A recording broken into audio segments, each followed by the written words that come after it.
afternoon, sir. Yeah, afternoon. Okay, please, I would like to ask you a question based on this election. Election. Yes, please. That's fine. Please, how will you rate this government's 8 years stay? This 8 years rate, 60%. Please, why do you rate them to be 60%? I'm rating them 60% because the promises they gave and what they've done so far, it doesn't merit it. And now, especially the issue of the economy, the exchange rate and whatnot. Now we all know what is happening. From the time they took over, I was then doing a PhD program. When I changed the dollar at that time to pay my fees, it was 4 cedis, for almost 5 cedis. And I paid $2,500. That was 18,000. Now I've abandoned the program because now the dollar is 17, 16, so I have to cover 54,000. And other issues they brought in, banking sector reforms, men's school, and investment I've done for my children's school fees. Up to today, they said domestic debt, I've not been able to get them. So to me, no, 60%. Okay, so I hope you'll be voting this year. More than voting. If I'll be allowed to vote twice or thrice, probably. Please, do you mind telling me who you'll be voting for? Oh, I'll vote for NDC. NDC. I'll vote for a comeback because these people, if they are to continue, then it will be worse. So for the 8 years, they should go for someone that should come and prove. Let's see whether they've done the right thing or there's something under the carpet. So are you voting for NDC because you want to see a change or there is another reason behind it? They've done it before. All the other political parties, they don't have them. Even NPP that they said they have the men. Now we are seeing they don't even have women, they have children. So all the other smaller parties, when I put my vote there to go for a list because they don't have the people. But NDC, they are quite a large political party. And most of the former president have been president before. So when it comes, he knows what to do. I think this. Thank you very much for your time. Have a wonderful day. Thank you. I'm Tisha. What about you? Michelle. Okay, so please, I want to interview you on Ghana's election. So, are you satisfied with the policies being stated by political parties? Not really. No, please, why? Because they are not touching on the important stuff. Okay, so please, can you tell me some of the important stuff? Like the inflation, the current situation with the Galamsey. Okay, so please, what has Galamsey got to do with political parties? Because they want to rule the country, they have to think about the well-being of the country. And Galamsey in this situation is destroying the water bodies and the land, so they have to do something about it. Okay, so how do you want political parties to go about this? State their policy, like something, the states like plans of maybe cabinet. How to prevent Galamsey? How are you? I'm fine, yourself. I'm also good. I'm Fred. What's your name? Rich Cole. Rich Cool. Yeah, Rich Cole. I guess we are heading towards the election month, Yeah, sure. and we are going to have some, voting. Yeah. What do you think is going to happen? What do I think? As in the outcome of the general Yeah. election? Well, I feel like Muhammad is going to win. That's what I personally think. Why? Why do you think you'll win? Because I think Ghanaians are not sitting well with the MPP government, so definitely they would opt for Muhammad. And then maybe Baumia will be second or something because MPP and NDC are two major political parties in Ghana. Then maybe Cheddar will take the third position. Yeah. Okay, so I guess you've listened to most of the politicians' interviews, what they've been putting I've watched across. some, yeah, For sure. some. So listening to them, do you think what they're saying is kind of countering their rival? Like whatever statement they put out, you just use it to win. I mean, that's what politics is all about. That's what it's all yeah, about. I mean, that's what politics is all about. Not thought- only in Ghana, in US, because I also follow the US election very closely. Yeah, and I think that's what it's all about. Yeah, so that's normal. That's normal. Yeah. But they need to also look at our side too. It should be concerned for us. Yeah. So why aren't they doing that, but rather fighting against themselves. Okay, so you see, each political party is trying to win your mind and your heart and your votes. Do you understand? Yeah. So whatever to make each other dirty, each other seem dirty, they will just play along. Do you understand what I'm saying? Yeah. So basically, it's basically about that. They will just try to. They are all trying to win your vote. So they can make you lose interest in one political party in order to vote for them. Thank you very much for your time. Good afternoon, boss. Afternoon. I'm Dennis. What about you? I'm Isaac. Okay, I would like to discuss about the upcoming election. Oh, okay. Do you know Kwame Bediako, the presidential candidate for the New Force? Yeah. Okay. In his manifesto, he was like he's going to bring 16 regional ministers. And do you think that's going to work in this our economy? Yeah, it work. I don't get why it shouldn't work. The number of ministers doesn't determine the efficiency of the ministers or the work that they are coming to do. Even if they are cut down to 6 or 10, if they are efficient enough and they are really committed to the work, it will work. Do you understand? The numbers doesn't guarantee. Do you understand? So if we have 16 regions and there's one minister in every region, and there's an MP inclusive, there's a DCE, there's an assembly member, how can it, why do we need more? You understand? We are just paying people, so many people that are not even doing so many. How many ministers have you seen that they are doing anything impactful? Nothing. 16 is okay. It will help all of us and it will work. Yes. Okay, and are you sure within 4 years we are going to have the Ghana you and I are wanting? So to be honest, it's a little bit far-fetched that it is easy for 4 years. You use 4 years to do that kind of work. It is not easy. 4 years might look big or enough, but it's not enough. The problem or how Ghana has become right now needs even more than a decade to change it, to be honest. But the little changes that we do really matters. You understand? It will take us there. We start from this and then we keep on growing. Very soon it starts like this, then we finish it. So for me, 16 ministers for 16 regions, perfectly all right. Will it work? Yes. Will it work in 4 years? No. But would it do something in the near future? Yes. So I think it's a very good initiative and I like it personally. Yeah. Okay. Thank you very much for your time. You're welcome. I really appreciate it. Thank you. Good afternoon. Good afternoon. Okay, I'm Elvis. Jacob. Okay, we've been given a project concerning leadership crisis, and we all know we are in an election period. That's on 7th December. All Ghanaians are going to vote for their leaders. And also, Mahama made a policy concerning giving free fees to SHS students. That's the Form 3, current Form 3 who wrote WASI to come to the tertiary institution. And what do you think about that policy? Okay. Well, personally, I think it's a very great policy since it's going to benefit the students that are coming from the free education, the free SHS education. These students benefited through the free education. And according to research, we've known that most students are actually from a poor home and then they are not financially stable. So with that being said, Mahama's policy is going to cater these kind of students. Though it's going to be a general thing, but it's going to benefit most of the students that are coming from a very poor background. So I think that is all.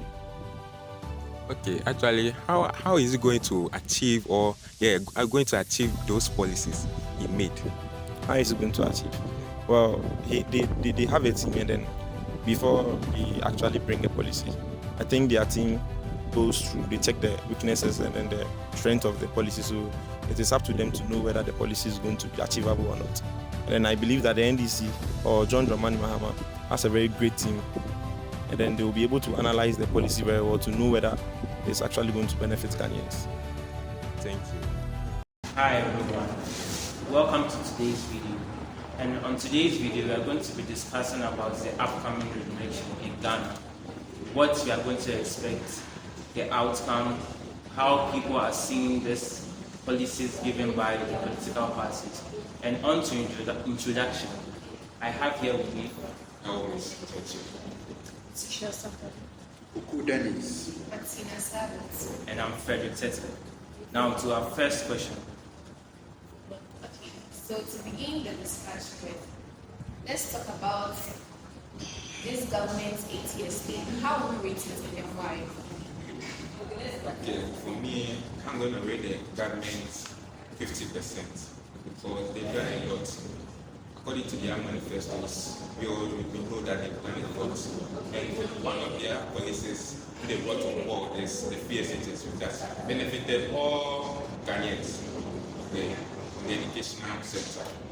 Okay, so from what our brother said, another thing I would like to add up is the digitalization process. Through Momo, we can send money to other people from various parts of the countries, and the Momo account is also connected to our bank account, which makes transaction very easier. For me, I don't agree with this policy. Why not you? See, no, like the first teacher would be it's okay, but there are students who go 3 months and other like batches, Green and gold track or something. No, that system was very poor. Do you know why that happened? See, because of that policy, most of the students were, how do I say it? Most of them were large numbers. Yes, they were admitted in the school. So they all going to school at the same time wasn't going to go to school. So they had to divide them into badges. So if this badge goes, then the next badge goes. Assuming all of them were to be in the school will overpopulated. And the 3 months was too much. It was too much. Okay, Activating at home. Yeah, staying like come on. So when you stay home, you can at least do something else. You can learn another skills to add up to your education. And then through that, it has really reduced our illiteracy. Now, most Ghanaians are now literate. But then, as compared to the olden days, we used to have so many people who were illiterate. But now the rate of illiteracy is up. It has come up. Still. As for me, what you're saying, I don't agree with you because when they brought up these policies, you see, these policies have helped Ghanaians very well because, one, some of these policies were, I don't know, had benefited a lot of people. For me, for instance, because during the free SHS era, some Africans were not financially stable, were able to be admitted into some schools, which has helped them. Because now all of us are in the tertiary institution, and I'm sure it's going to help us reduce the unemployment rate, one, and also help most of us in the future. That's what I think. Me, you're talking about the unemployment. Yes, the vacation. You see, you were talking about the gold track and the green track. Okay, for that policy, for that, I don't know, for that, you the student, and also the parent of the student, you can organize or you can just take your ward to a vacation classes. It's going to benefit your ward. You see, some of the vacation classes were not expensive because of the, I don't know, some were paying, I think, 150, others were paying 50 Ghana and all those stuff. So I think it's better. It's better. Yeah. Okay, maybe for me, like people were paying 1,000 cedis for a month. Yeah, some people. Yeah. So it depends on you, the parents. It depends on your finance, whether to take your ward to a high-paying place or a low-paying. For what you're saying, for that 1,000 cedis, is for me, for instance, if I'm taking your word for a tutorial, that's one-on-one tutorial, I can take you for 1,000.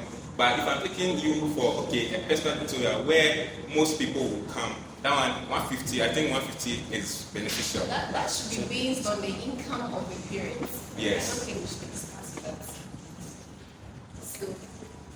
So our next question. Yes, our next question is one of the policies made by the NDC. They said they are going to allow the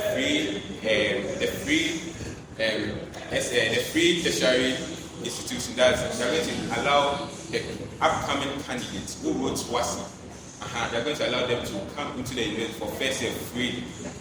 So how is it going to help? Well, as for me, it's going to help because one, Mahama has many plans for the country, and also, the reason why it's going to help is that he has a board, and after, when you want to, or when after you've decided on your policy, you read it to the board and they discuss about it. You understand? That's the reason why I think it will help us. Sure. Okay, for me, I disagree to the fact that it will help us because he said for the upcoming level 100s, when they come the first semester, he's going to pay the fees. So what about level 200, 300, and 400? Yes, okay. He's just going to give them resource base. No wait. He brought about, you see, he's going to fund for the first year level 100 free school fees, but he also brought about the get fund, the student loan get fund, or the get fund for the student, how they can apply for the student loan.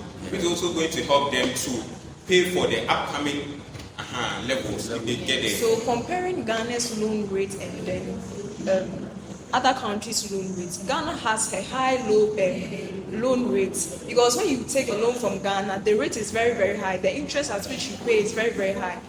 Comparing Ghana and then USA has, when you take a loan from USA, there's an interest rate of 5%. But when you come to Ghana, there's an interest rate of 40%. So look at this. Looking at this, I feel like it's not really a good suggestion. No, you see, another policy of the NDC is the 24-hour economy.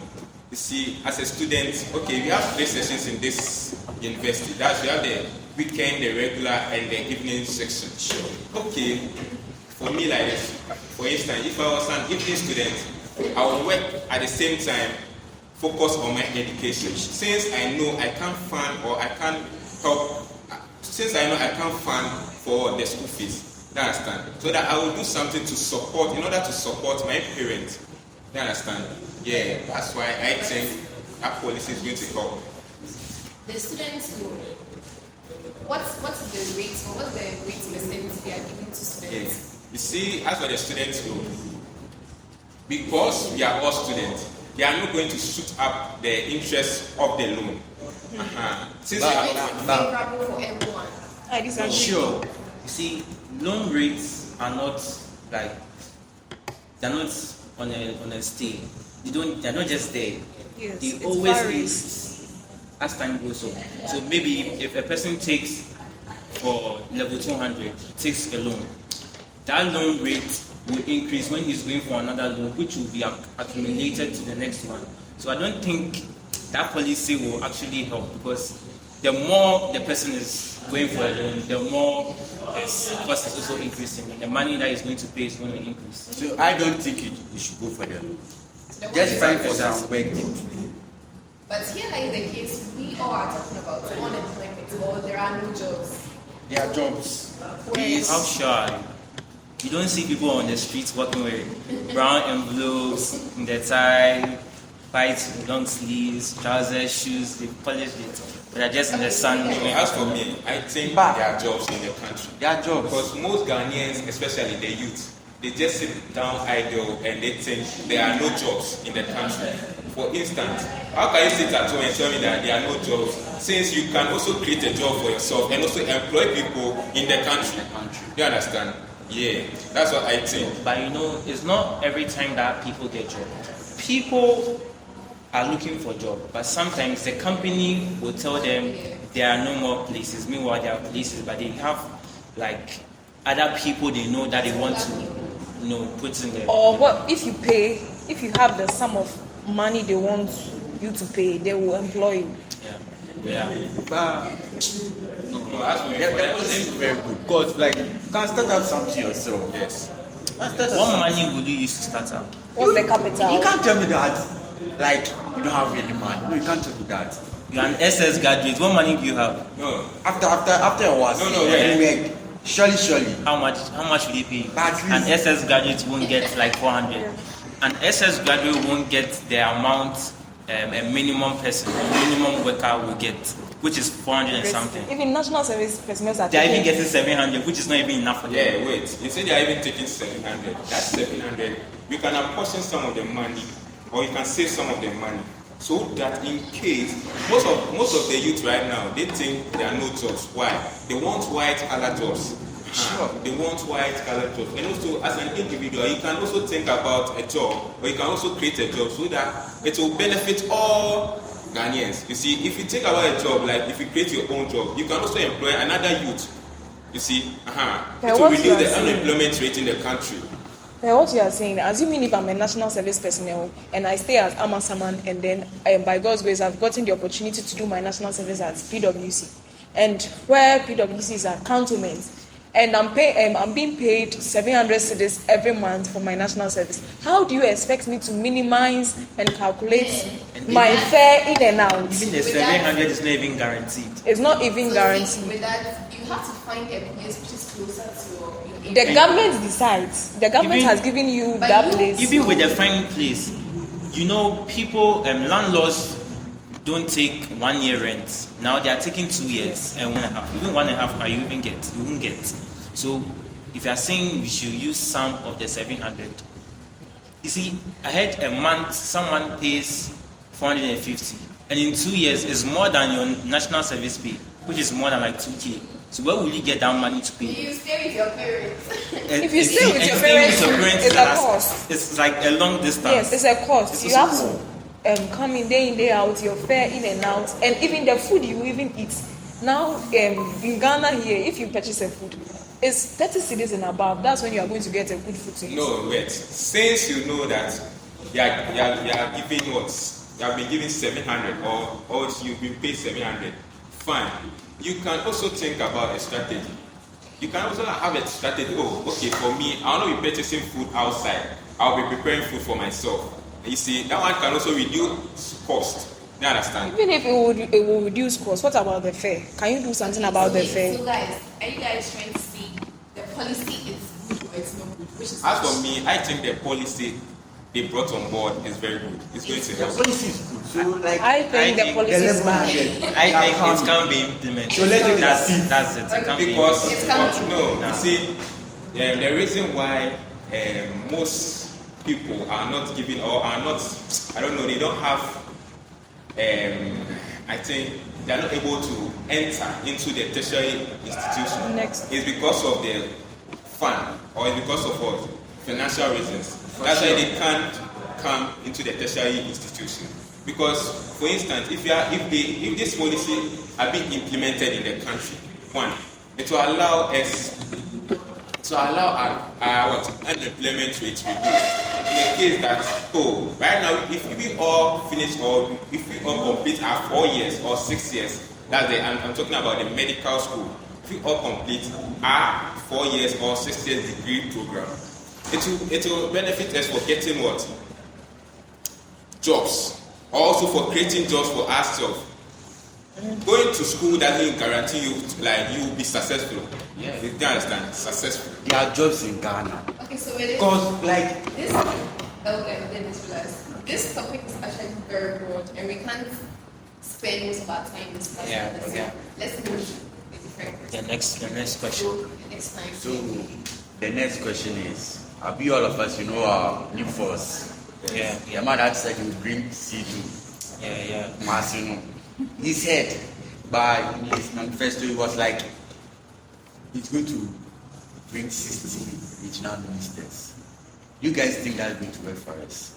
Oh, we yes. need it. We need them. For me, bringing 16 regional ministers is going to go because in Ghana right now we have 16 regions, and if it's going to bring 16 regional ministers for Ghanaians, that means it means that every region will have one minister, and also I think it will help.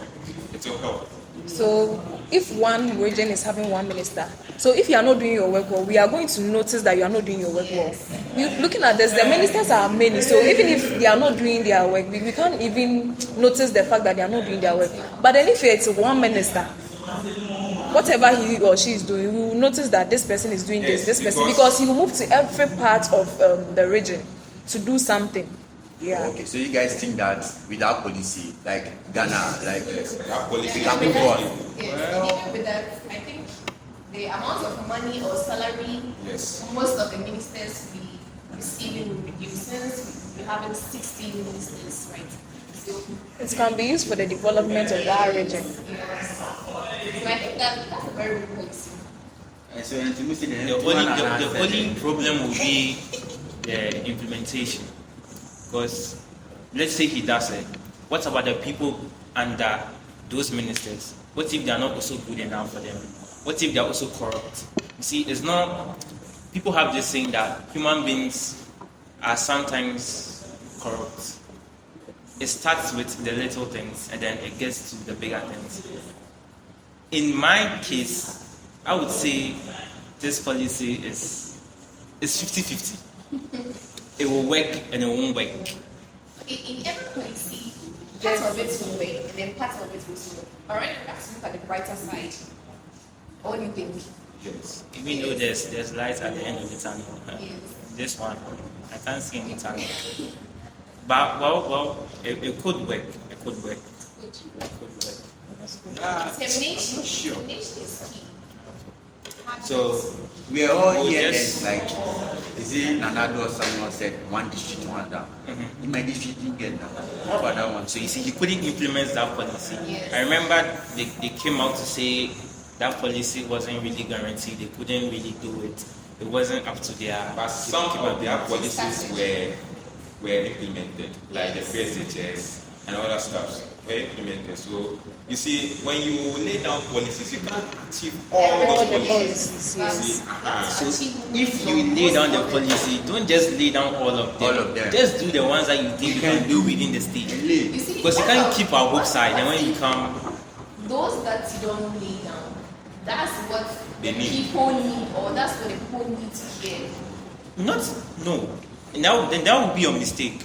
Because if you lay down the policy there, if you put it in your manifesto, and then you come into power, we will definitely be expecting you to do Is that not what's everything. happening here?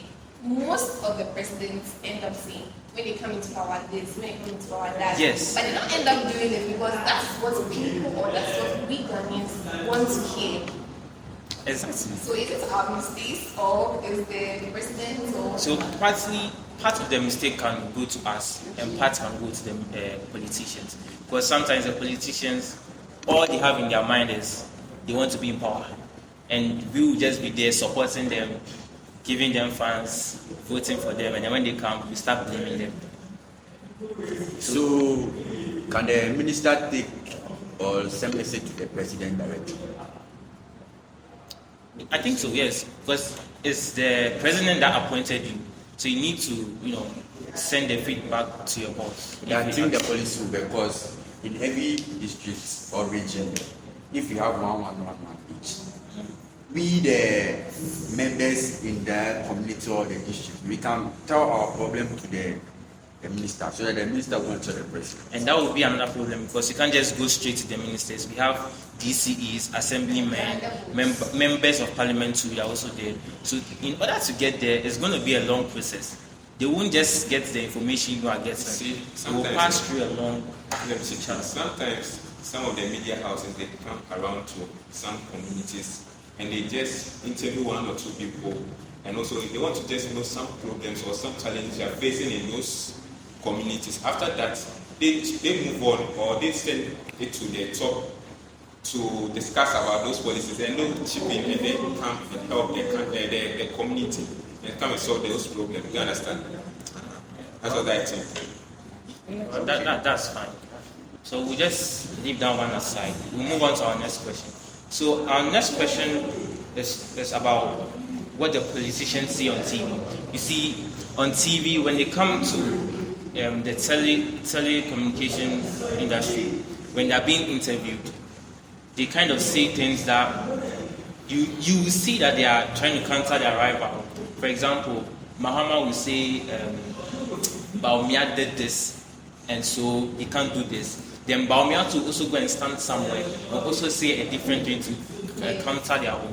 What do you think they are trying to do? Is it of their interest, or they are just trying to put out things there to just, be in power? Okay, sometimes they are real.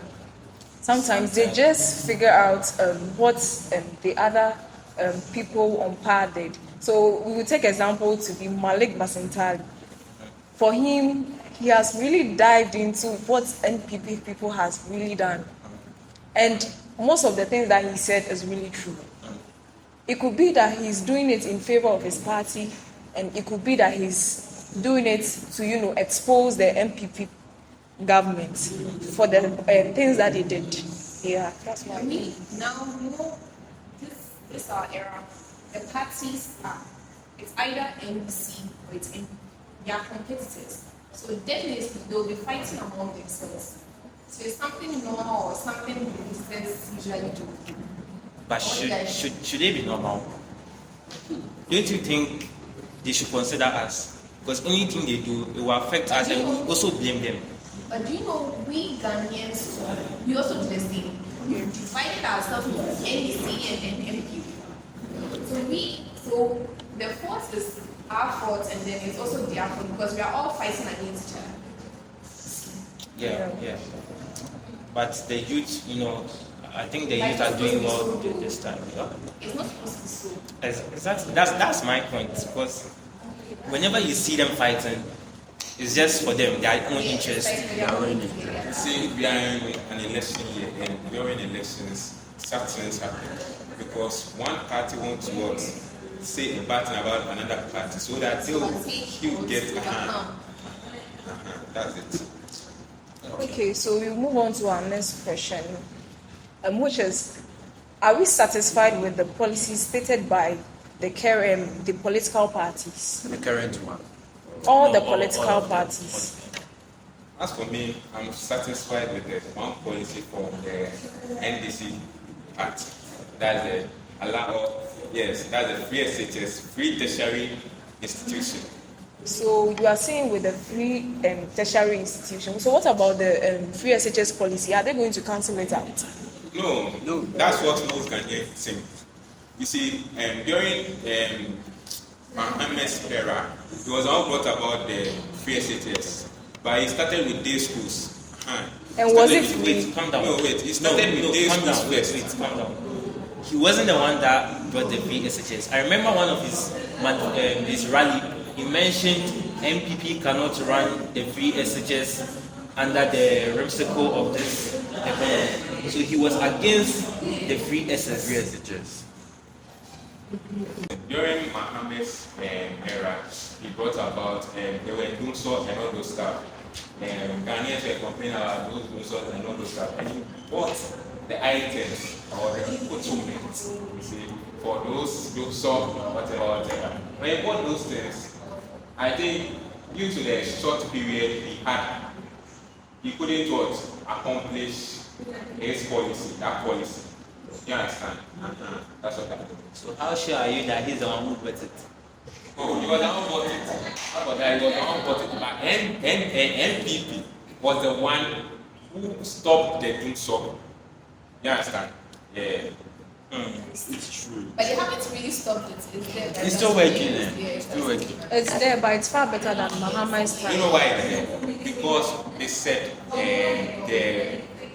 the personnel working around that field or the personnel at the ECG company, they've not been paid very well. That's why there's doing and all those stuff. And what I learned, what I know is that they sold part of our ECG to the whites. That's what I know. You heard or you know? I know and I heard. That's what I heard. But you have facts. No, you don't have facts. I have facts. Okay, before we end, I want to know, will you guys be voting? Will you vote? Oh, you asked for me, I will be voting. Will you vote? You vote. You sure? Yeah, I'm going to vote. You're not voting. Why are you not voting? Why? Don't worry, I'll come to her. Which party are you voting? As for me, I mean NDC. Because I think their policies benefit all Ghanaians. That's what I know. Okay, I'll vote for NPP. NPP. You like the umbrella, NDC. You like the umbrella. So you see Why do you tell us that we're I'm not You're not voting. You're also not voting. let's- You're let's not listen. looking at the other parties. Uh-huh. You guys are thinking NDC. You know I'm not voting. Because if this party comes into power, what they claim or what they say they're coming to do, they don't end up doing it. And I would prefer either not voting or voting for the other parties, the boom and whatever, because I know that they are not going to be. So it's either I waste my vote or not vote at all. So, per what she's saying that she wouldn't vote. So, if you don't vote and other people vote, then you keep quiet. You don't have anything to say. exactly. You won't So, say anything yes, about the policy. exactly. You will not- Because you have every right to choose who you want to come we on power. chose- And you chose. You decided not to vote. So you don't have any right to Listen, complain if there's nothing going on. Even with I that, think I support her because one, this MPP has come into power before, NDC has come into power before. Right now, we don't know what they've done Yes. like so far. So we have to change that. And we Ghanaians, we have to As change. a the government, Yes. we can say, oh, okay, when we voted for these people, they can do 4 months better than the NDC and then the MPP. That's what I think. and even with that, assuming we all vote, how guarantee is it that this particular party, most people voted for them, but you see, when it happens that way, we all, I don't even know how to say it. It gets to a point of time that we're like, NDC is supposed to win, but then MPP was the one who won. Yeah. You see, the people in the system, they know how the things work. So even if most of us vote for NDC, those people working in the office or whatever, the EC, they can side with the MPP people and then push all the votes to them. So right now you wouldn't know whether it's your vote or it's not your vote. So wasting your votes. For me, I think as an individual in Ghana, your vote doesn't count. Right here, It doesn't count. Because the December election will be happening a few days. I think the political or the leaders actually knows who will win. Yes. Because they know. yes, they know who will win.